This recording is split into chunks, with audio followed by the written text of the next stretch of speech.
I'm gonna need you to stop right there and listen to these 4 reasons on why your quality of tenants is more important than your property's location.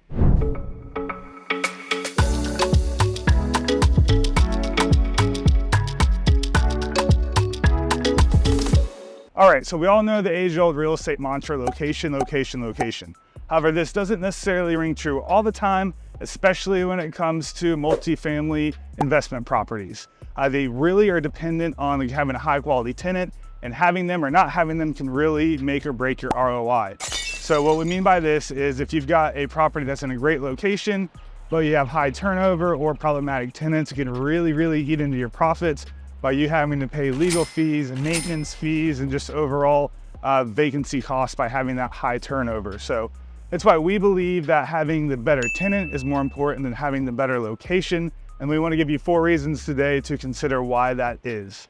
You've made it to Living in New Smyrna Beach YouTube real estate channel. My name is Chris Schwartz. My business partner, Tim Loomis, and I own White Whale Real Estate. This channel goes over all things real estate, local, and what's going on in the area. So thanks for staying tuned. We are getting right into it now.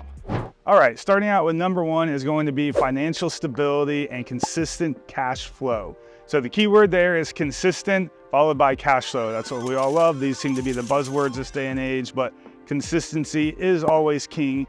And having a high quality tenant, they're typically going to be more financially stable, which means reliable on-time payments for you as the investor.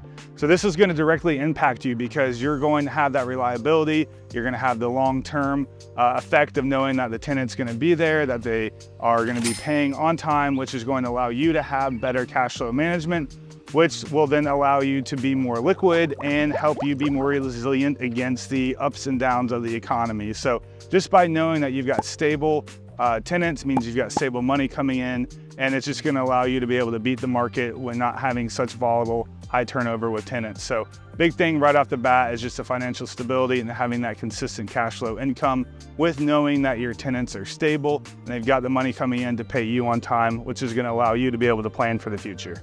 All right, and coming in at number 2 is going to be reduced vacancy rates and increased capital growth. So with tenant stability, this is going to reduce the overall vacancy cost, and it's going to increase the capital growth of the property. So what does that mean? So the longer your property sits vacant, that means it's costing you more money because you're not collecting, let's just say, $2,000 every month. So if you let it sit for 3 months, that's effectively cost you $6,000. And also what other management fees are on top of that, trying to find the suitable tenant. By having these reduced vacancy rates, it's going to increase the overall capital growth of the building. So in, I guess, layman terms or simple talk, what that means, it's going to make your property appreciate more and be more valuable over time because you have steady numbers on the books. You're going to have consistent cash flow again, which is going to allow you to have the steady numbers, which is going to allow you to command more for your property when you decide to sell it by showing that, let's say you've got a 32 unit multifamily apartment building and it stays consistently rented year after year with very low vacancy rates. Maybe you have 1 or 2 here or there, but primarily it's been rented out the whole time. That's going to do very well for you with your overall appreciation and value of the property when it comes time to sell. The other big thing with this as well, during economic downturns, is we see a lot of people starting to do shorter lease periods, which only increases the vacancy rate. If you're doing a 6-month lease, you're gonna keep having a higher turnover of having to get people in there because usually it's gonna be a 1 to 3 month period before you can find somebody suitable to fit that. So we always say at least go for a 12-month. If you can go for longer, go for longer. As long as you feel comfortable with the people, always the long term is going to be better. Also, something we see a lot here locally in the New Smyrna Beach area is we see landlords wanting to try to get the most that they can, squeeze every last penny out of the property. Say again, we're looking for $2,000 a month. They're trying to get $2,100, $2,200. We always say ask a little bit less, maybe $1,900, $1,850. You're gonna get more often than not a better quality tenant because they see the value, they're already appreciating that you're not whacking them over the head with the high rent cost, and you're not forcing them to reach and spend every last dime they have on just paying rent. So this is going to allow for a more long-term stable tenant. When you do try to get every last penny you can out of it, you're often pushing people to their limits, and they're gonna be searching for a new spot to live because they're gonna be looking for something cheaper. So we always say, decrease your ask price a little bit, and you're gonna get a better long-term stable tenant in the future for it. All right, this next one here, number 3, is going to be higher renewal rates, lower management costs.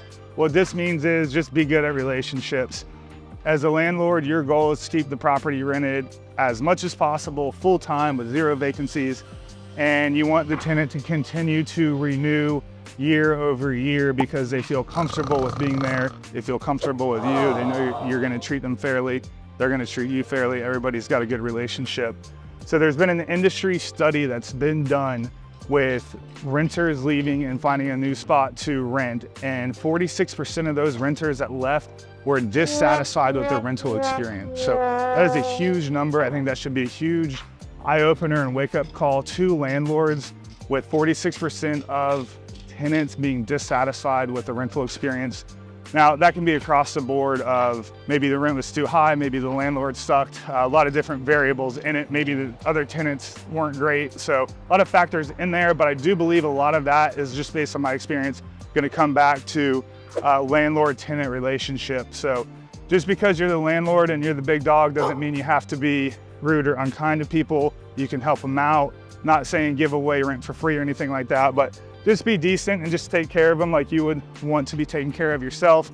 And I believe that the tenant is going to stay there longer with you. They'll be willing to pay those increases, the rent increases and things like that, because they know you're trying to work with them, they're trying to work with you. So we see that a lot, where the landlord thinks that they have the golden ticket and can treat people however they want, and then they have such high vacancy rates all the time because people don't want to live there and people don't want to be with somebody they don't like that's landlording above them. So with that as well, when you have the higher renewal rates, that means you're going to have lower management fees on replacing that vacancy when the tenant needs to, when you need to get a new tenant in the vacant building. So with that, you've got a lot of associated costs. One, just the unit sitting there.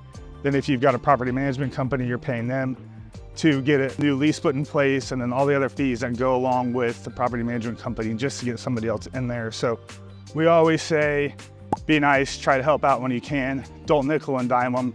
Obviously don't let them take advantage of you either. So you're walking that fine line, but overall goal, keep the renewals up. You do that by being nice, by being easy to work with. And then overall, you're gonna have really low vacancy rates and management costs as well. All right, last but not least, number 4, bringing in the caboose, and everybody wants this one. This is reduced risk.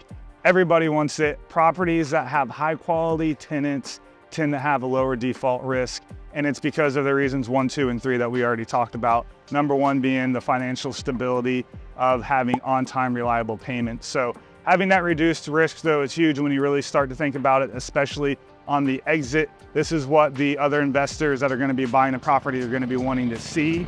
They're going to want to see as little risk as possible, no risk, all reward type situation. So when you can show them high quality tenants, low vacancy rates, low turnovers, the stability is what they're looking for. They don't want to see the volatility up and down, and it's going to allow you to command every last penny for the property, because that investor buying it is going to see the value in it. At the end of the day, they're just buying math and numbers. So the better you can make them look with lower vacancy rates, higher quality tenants, not spending a lot on the maintenance bill, you know, all the things in the perfect world, you're gonna lower that risk for yourself overall. So that's all I have for you. All right, maybe don't go quite yet, just finishing closing thoughts here. Some key takeaways I really want you guys to think about and maybe have a mindset shift here, that it's not necessarily always the property location that matters, but more importantly, it's who the tenants are going to be. That's what you should be thinking about, is who is going to be living there. To me, that matters more than the actual property location. Now, don't go crazy and go get like a D class or somewhere really bad property, but especially if you're a newer investor, if you're more experienced and maybe.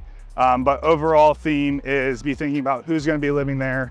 It's more important than the location, especially if you can beautify the property and make it a little bit better over time, then you're just going to do some forced appreciation there as well. So we do hope you found this video helpful. If there's anything else that you're looking for in the commercial world, we do have a dedicated commercial brokerage. We're specializing in light industrials and apartment buildings. Let us know what we can do to help you. Let us know what videos you want to see in the future. Please remember to like, subscribe, follow, all the good things. Thanks for hanging in with us. We love you guys, and we'll see you in next week's video.